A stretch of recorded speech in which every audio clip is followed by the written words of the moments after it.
Quiero que estudie conmigo la primera carta a los Corintios, capítulo 15 y verso 58. Es uno de mis versículos preferidos. Dice: por lo tanto, mis amados hermanos, permanezcan fuertes y constantes. Trabajen siempre para el Señor con entusiasmo, porque ustedes saben que nada de lo que hacen para el Señor es inútil.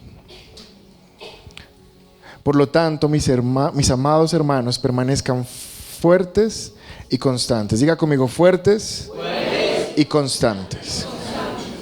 Y trabajen siempre para el Señor con entusiasmo, porque ustedes saben que nada de lo que hacen para el Señor es inútil.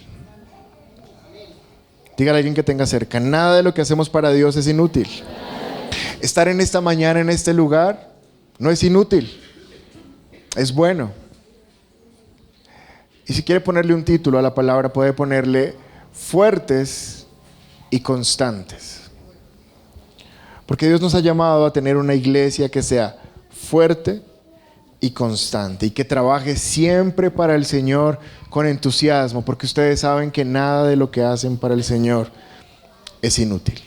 Es necesario que si usted se congrega en este lugar, o si está viniendo por primera vez, está pensando en quedarse, quizás ya ha venido algunas veces, sepa que de los principios que hay en nuestra iglesia es: no venimos solo a sentarnos en este lugar, sino que después de un tiempo empezamos a trabajar para Dios. La idea es que cada persona que viene a nuestra iglesia se involucre en el servicio al Señor. Y esto tiene un propósito. Salmo capítulo 58 y verso 11 dice: dirá entonces la gente, ciertamente los justos son recompensados. ¿Qué va a pasar con los justos? ¿Qué va a pasar con los justos? Pero son recompensados porque han hecho algo. Y este salmo me parece impresionante porque lo estudiábamos en la oración esta semana. Me parece tremendo que gente que lo rodea a usted, personas que trabajan con usted, su familia, sus amigos, va a llegar un momento en la vida de ellos que tendrán que reconocer que Dios a usted lo recompensa. Amén. Eso va a empezar a pasar. A algunos de ustedes ya les está pasando. Pero lo que tengo certeza es que todo aquel que se involucra con el Señor, ciertamente la gente dirá: a esta gente, porque Dios los recompensa de esa manera. Y usted va a decir: porque estoy comprometido con el Señor. Pero saben, este estilo de vida del que les estoy hablando requiere dos características que les comenté al principio, y es ser fuertes y ser constantes. Creo que estamos a menos de una semana, no sé, me corrigen, de que empiecen los Olímpicos, ¿sí? ¿Una semana? Y es muy chistoso, hay gente que ve esas pruebas, ve que se ganan un oro y dice: ay, tan de buenas, ganó. No, realmente esos atletas no son de buenas. Lo que son es esforzados, son disciplinados, son valientes, son constantes.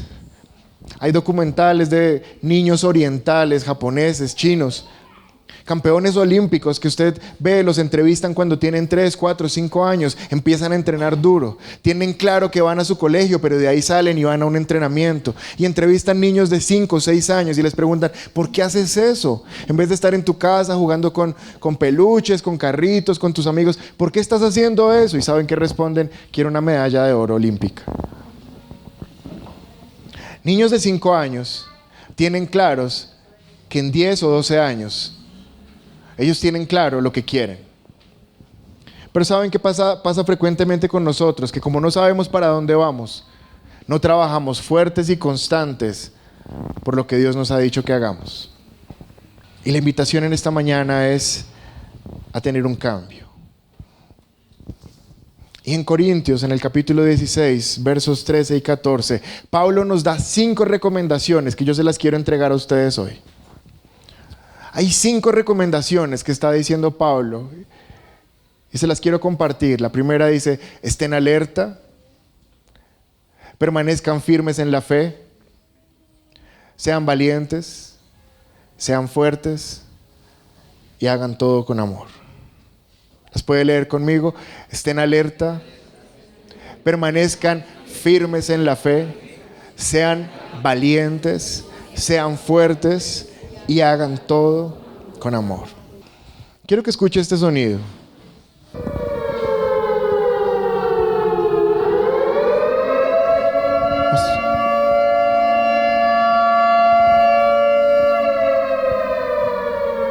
¿A qué los transporta ese sonido?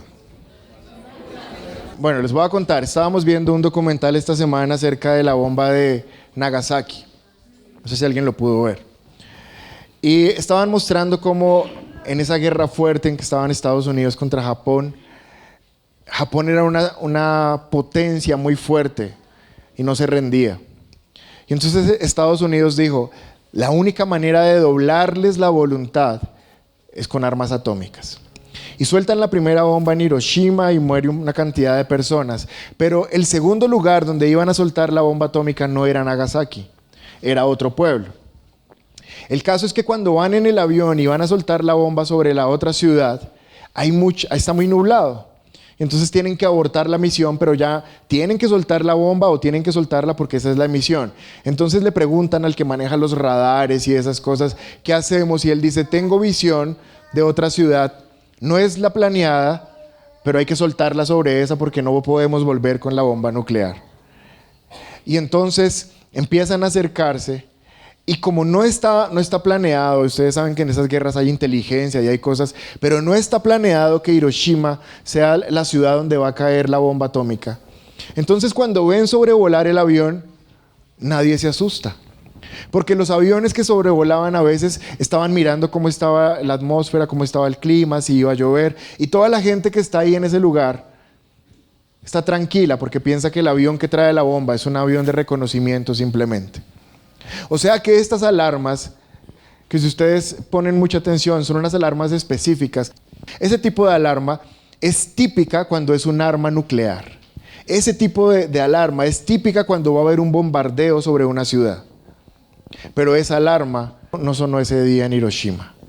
Así que nadie estaba resguardado y nadie estaba metido en los refugios antibombardeo. Es decir, que cayó la bomba en Hiroshima y más de 75,000 personas quedaron hechas polvo en una fracción de segundo. Y no solamente 75,000 personas murieron, sino que otras, no recuerdo, como 25,000, 50,000, murieron por causas de los efectos de la radiación que después quedó de la bomba nuclear. ¿Saben por qué pasó eso? Porque no estaban alerta, porque no estaban pendientes. Y por eso el primer consejo que nos da Pablo es estén alertas. Dígale a alguien que tenga cerca, esté alerta. Primera de Pedro, capítulo 5, versos 7 al 9. Dice, pongan todas sus preocupaciones y ansiedades en las manos de Dios, porque Él cuida de ustedes. Porque Él cuida de ustedes. Porque Él cuida de ustedes. Pero después dice Pedro, estén alerta y cuídense de su gran enemigo el diablo, porque anda al acecho como un león rugiente, buscando a quien devorar. Manténganse firmes contra él y sean fuertes en su fe. Recuerden que su familia de creyentes en todo el mundo también está pasando por el mismo sufrimiento. ¿Qué está diciendo Pedro? Estén alerta. Estén alerta. ¿Y de qué tenemos que estar alerta? Ahí dice, estén alerta y cuídense de su gran enemigo, el diablo. Y después dice, porque anda al acecho como un león rugiente. Y estudiando esta palabra, mire, me di cuenta de algo y lo encontré también ahí en un artículo. Dice, las presas principales de los leones, ponga mucha atención, son los animales enfermos, los jóvenes o los que se apartan de la manada. Los leones cuando cazan, ustedes no sé si han visto esos documentales, si ellos atacan la manada los coge y les da su tunda. Entonces el león, ¿qué es lo que hace? Empieza a distraer y empieza a distraer hasta que logra alejar a uno. Y cuando lo logra alejar, pues ahí se lo come. Los leones solo atacan 3 tipos de presas: los que están enfermos, los que son muy jóvenes y los que están alejados de la manada. Y Pedro nos advierte, estén alerta y cuídense de su gran enemigo, el diablo, porque anda al acecho como un león rugiente buscando a quien devorar. Y realmente nosotros no le tenemos miedo al diablo. O sea, nosotros no le tenemos miedo a las manifestaciones demoníacas. Y de esto no es de lo que se está hablando Pedro. Él no está diciendo, estén alerta y cuídense de su enemigo el diablo, porque qué susto el diablo. Sino que tenemos que poner este versículo 8 en contexto. Pongan todas sus preocupaciones y ansiedades en las manos de Dios, porque Él cuida de ustedes. Está diciendo, las preocupaciones que ustedes tienen, pónganse en las manos a Dios porque Él cuida de ustedes. El versículo siguiente, o sea, está hablando de lo mismo, siguiente, dice, estén alerta y cuídense de su gran enemigo el diablo, porque anda al acecho como un león rugiente buscando a quien devorar. Pero el versículo 9 termina de reconfirmar la idea. Manténganse firmes contra Él y sean fuertes en su fe. Recuerden que su familia de creyentes en todo el mundo también está pasando por el mismo sufrimiento. ¿De qué está hablando Pedro? Pedro no está hablando, ay, tengan miedo al diablo, qué susto el diablo. Pedro no está diciendo eso. Pedro está diciendo, estén alertas, porque hay un peligro terrible en la comunidad de la iglesia que se sienta a recibir la palabra. Hay un peligro que es terrible y es de pensar que los problemas que yo tengo, pobrecito yo, cómo estoy de mal, cómo me ha ido de mal a mí, qué irá a pasar conmigo, qué terrible. Hay un peligro tremendo para la iglesia que hace que muchas veces la gente deje de venir a la iglesia, y es decir, pobrecito, mi situación es tan terrible. Es que nadie se imagina lo que estoy pasando. Hay gente que se atreve hasta a decir, es que a mí nadie me pregunta cómo me va. Es que no están pendientes de lo que me está pasando. ¿Sabe qué? No importa si alguien está pendiente o no de lo que le está pasando a usted, porque el versículo 7 nos dice, pongan toda su ansiedad y su preocupación en las manos de Dios, porque es Él el que cuida de ustedes. Usted puede venir a contarme todas sus tristezas, pero a veces usted me las cuenta y yo me siento como si tuviera unas cadenas, unas esposas, no puedo hacer nada. Lo único que puedo hacer es escucharla, orar con usted y creer a Dios que Él va a meter la mano ahí y lo va a ayudar. Nada más puedo hacer. Pero hay un peligro en la iglesia y lo primero que quiero enseñarles, verso 8, Pedro está diciendo, estén alerta, porque se va a meter y se está metiendo dentro de las personas de la iglesia un sentimiento de pobrecito yo que los está sacando de la iglesia. Y saben, esto es muy importante porque en el verso 9 dice, ¿saben qué? Quiero recordarles algo. En el mundo hay muchas personas que están viviendo lo mismo que están viviendo ustedes y son firmes. De hecho, en el mundo hay gente que está viviendo peor que ustedes y son firmes. Así que no hay ninguna excusa para decir, es que pobrecito yo. Y sabe algo, por eso mismo es que cuando la palabra de Dios dice, estén alerta, lo que nos recomienda es no huir de la iglesia, sino estar en la iglesia, porque cuando usted está en la iglesia, no solamente recibe una protección espiritual de parte de la iglesia, sino que usted comparte con personas, y cuando escucha la vida de otras personas, usted dice, uy, yo cómo estoy de bien.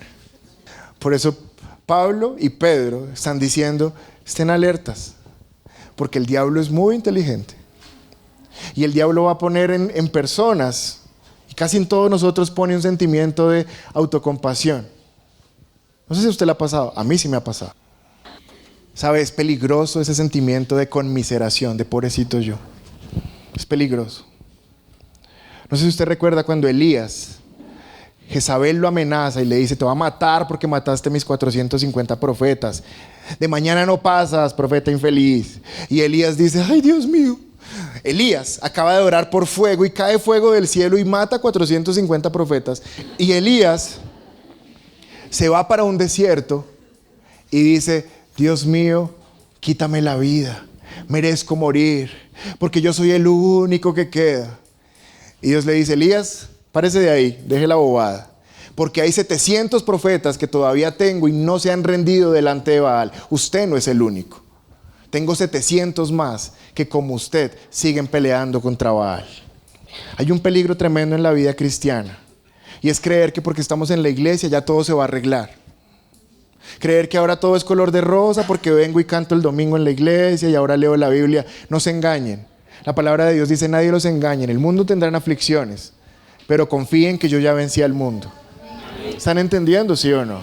Pero yo lo que quiero es que ustedes sepan que cuando viene ese sentimiento de pobrecito yo, de mi familia cómo estamos de mal, de qué terrible, si supiera lo que me pasa, es un peligro. Yo no estoy negando las dificultades. Lo que estoy diciendo es, entonces tenemos que ponerlas en el contexto real. ¿Sabe cuál es el contexto real? Primero, versículo 7, el verso anterior.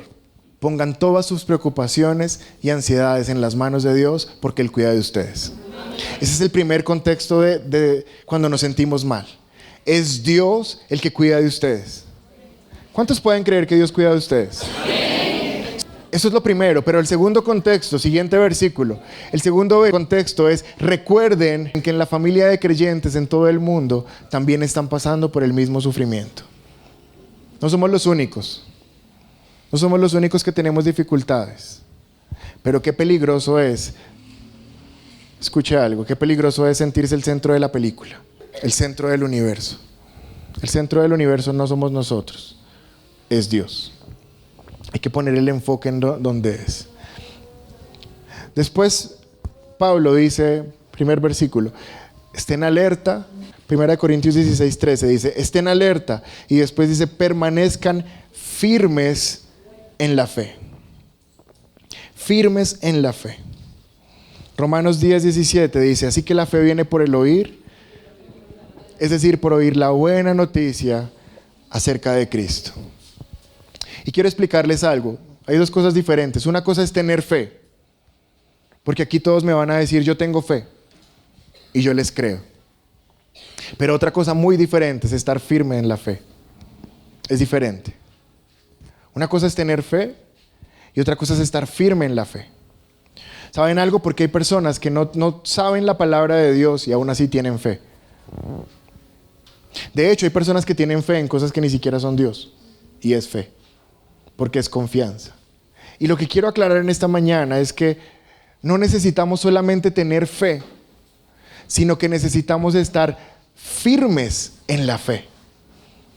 ¿Y qué es estar firmes en la fe?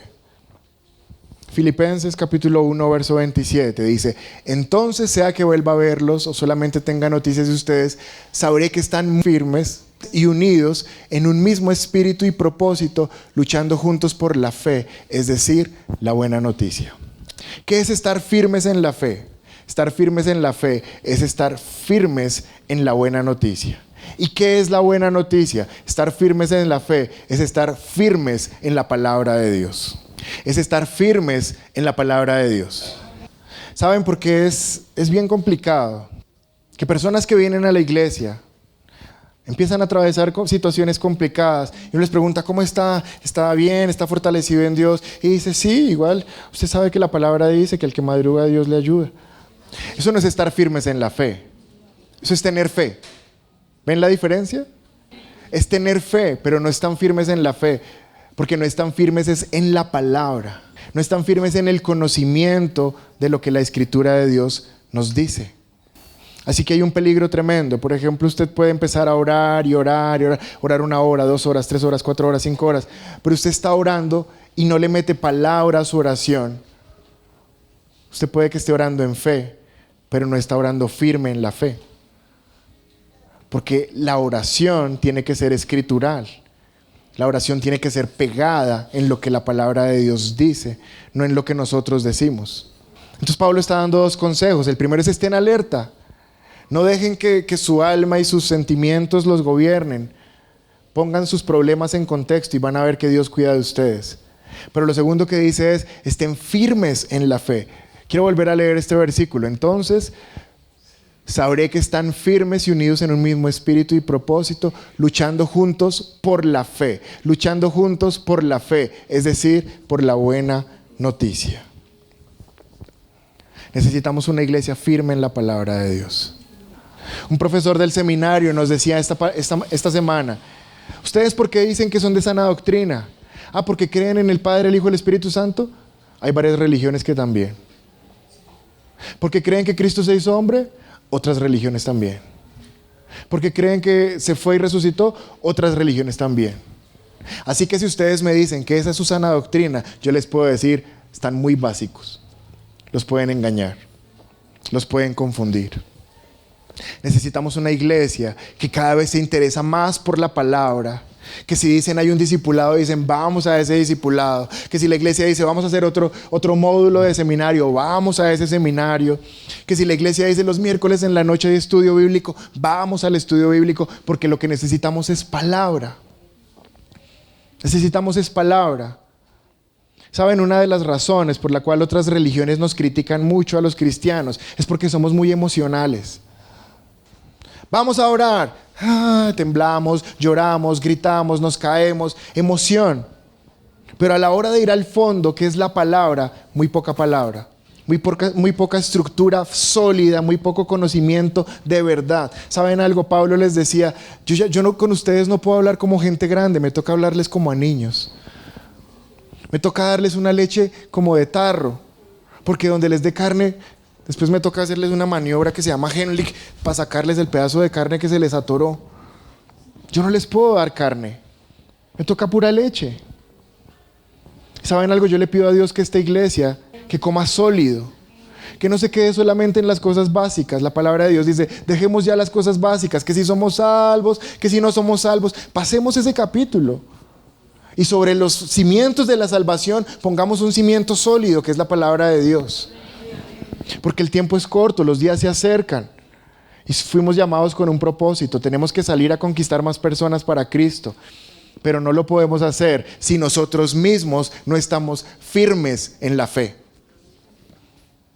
No sé si fui claro entre la diferencia entre tener fe y estar firme en la fe. Creo que todo el mundo tiene fe en algo, pero muy pocos están firmes en la fe. La palabra de Dios dice, construyan su casa en la roca, donde es más seguro, porque mucha gente construye esa ahí en la arena. Y cuando vienen los vientos, se elevan los ríos, los mares, la casa cae porque no tenía cimientos. Pero nosotros somos de los que construimos nuestra casa sobre la roca, y la roca es Cristo. Llevo 2 recomendaciones, pero ¿cuál es la tercera? Dice, estén alerta, permanezcan firmes en la fe y sean valientes. Y cada vez que hablo de valentía, me gusta mucho la historia de Gedeón, que está en Jueces. Jueces 6, verso 12 dice, entonces el ángel del Señor se le apareció y le dijo, guerrero valiente, el Señor está contigo. ¿Era un guerrero qué? Valiente. ¿Era un guerrero cómo? Valiente. Gedeón. El Señor Jesús se le aparece y le dice, guerrero valiente, el Señor está contigo. Pero en el verso 14, el Señor lo miró y le dijo, ve tú con tu fuerza que tienes y rescata a Israel de los madianitas. Yo soy quien te envía, guerrero valiente. Pero en el verso 15 dice, pero Señor, respondió Gedeón, ¿cómo podré yo rescatar a Israel si mi clan es el más débil de la tribu de Manasés y yo soy el de menor importancia en mi familia? Pero ¿cómo podré yo rescatar a Israel si mi clan es el más débil de la tribu de Manasés y yo soy el de menor importancia en mi familia? Note el contraste. Dios lo llama guerrero valiente. Y Gedeón dice, pero yo de valiente no tengo nada. De hecho, si usted revisa lo que está haciendo Gedeón en el momento en que Jesús se le aparece, es escondiendo lo poco que tienen porque tiene miedo. Está escondido por allá entre una piedra, escondiendo los cultivos, los frutos. Se le aparece Jesús y le dice, tú, guerrero valiente. Yo creo que Gedeón, soy el más pequeño de mi familia. Mi familia es la más pequeña de todas. Yo no soy guerrero, soy agricultor. No sé manejar ni una espada porque lo único que hago es manejar un asadón. Y viene Dios y me dice, guerrero valiente. Pero en el versículo 16 le dice, el Señor le dijo, yo estaré contigo y destruirás a los madianitas como si estuvieras luchando contra un solo hombre. Josué capítulo 1 y verso 9 dice, mi mandato es, sé fuerte y valiente. No tengas miedo ni te desanimes, porque el Señor tu Dios está contigo donde quiera que vayas. ¿Saben algo? No malinterpretemos. Ser valiente no es creer que las fuerzas son nuestras, es entender que es porque Dios está con nosotros que somos valientes. Usted es valiente no por quién es usted. Usted es valiente no por cuánto gimnasio haga. Usted es valiente no por cuánto conocimiento tenga en estrategias de ejército. Usted es valiente no por un rango. Usted es valiente no por un ingreso. Usted es valiente no por un título. Usted es valiente porque el Señor Dios va con usted donde quiera que usted vaya. Eso hace de usted un guerrero valiente. ¿Están entendiendo, sí o no? ¿Y por qué les estoy recordando eso? Porque a veces perdemos la valentía. A veces tenemos un proyecto enfrente y decimos eso, no sé si va a salir. Yo no sé si avanzar porque quizás salga mal, de pronto pierdo, de pronto me frustro. Pero entienda algo, la valentía suya no está en usted, la valentía suya está en que Dios va con usted. Y después de que dice que sea valiente, le dice, y sé fuerte. El primero es estén alerta. El segundo es estén firmes en la fe. Permanezcan firmes en la fe. El tercero es sean valientes. Y después dice sean fuertes. Efesios 6:10 dice una palabra final. Sean fuertes en el Señor y en su gran poder. Sean fuertes en el Señor y en su gran poder. ¿De quién les recuerda este versículo? Sean fuertes en el Señor y en su gran poder. Que predicamos hace muy poquito. Sansón. Hablamos de Sansón y nos dimos cuenta que Sansón no era fuerte porque tuviera músculos. Sansón era fuerte porque tenía trenzas. Pero las trenzas, ¿qué eran cuántas? 7. Bueno, aprendimos. 7 trenzas representaban el poder de Dios sobre la vida de Sansón. Y cuando le cortan las trenzas, la palabra de Dios dice, y en ese momento el Señor lo abandonó. La fuerza lo abandonó. No somos fuertes por nuestra fuerza. Somos fuertes en el Señor y en su gran poder. Salmo 92:10. Pero tú aumentarás mis fuerzas como las del toro salvaje. Seré ungido con aceite fresco. ¿No se preguntan por qué esas dos cosas están en el mismo versículo? Tú aumentarás mis fuerzas y seré ungido. Tú aumentarás mis fuerzas y seré ungido. Tú aumentarás mis fuerzas y seré ungido. Están juntos porque no hay fuerzas si no hay unción del Señor. Están juntos porque no hay fuerzas si la fuerza no viene del aceite fresco que es Dios. ¿Qué representa este aceite fresco en la palabra? El Espíritu Santo de Dios. Nosotros tenemos fuerza porque el Espíritu de Dios es el que nos hace fuertes. Y por último dice, y hagan todo con amor. Solo quiero recordarles, estén alerta, permanezcan firmes en la fe, sean valientes, sean fuertes y hagan todo con amor. Gálatas capítulo 5, verso 22 dice, pero el fruto del Espíritu, ¿cuál es? Bueno, usted lo sabe todos, pero el primero es el amor. Es el amor. No sé, quizás ha escuchado esa palabra de Dios a través de Pablo cuando dice, ¿de qué sirve que hablen tantas lenguas? ¿De qué sirve que tengan tanto conocimiento? Sin amor, nada son.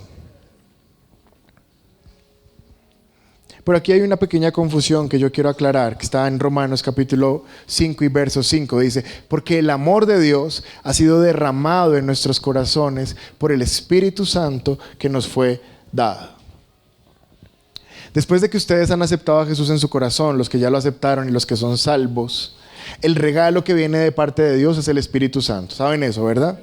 Y el Espíritu Santo, tan pronto llega a nuestro corazón, lo primero que hace es producir el primer fruto del Espíritu, que se llama amor.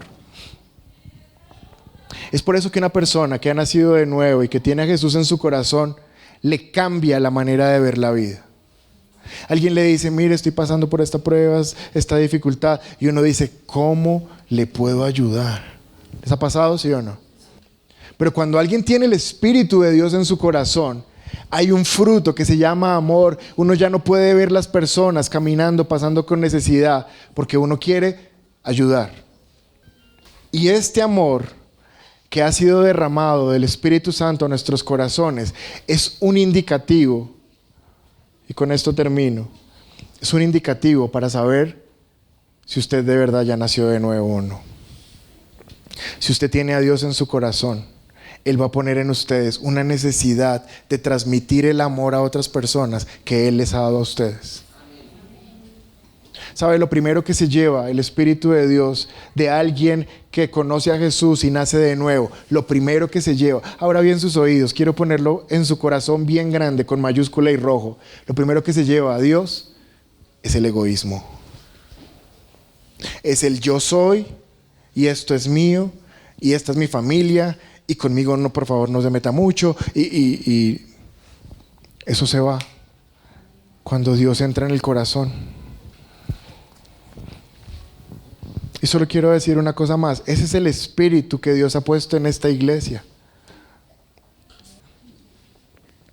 Yo en esta mañana le digo, usted tiene que orar Romanos 5:5 por usted mismo y decir, el amor de Dios se ha derramado en mi corazón. Porque yo ya no soy una persona independiente, yo hago parte de un cuerpo que se llama el cuerpo de Cristo. Y Jesús se le llenaba la boca cuando decía, estos hacen parte de la familia de la fe. Esto se llama la familia de la fe. Esto no es un culto, esto es una reunión de familia. Y Pablo les dijo, quiero enseñarles 5 cosas. Estén alerta. Permanezcan firmes en la fe. Sean valientes. Sean fuertes. Y hagan todo con amor.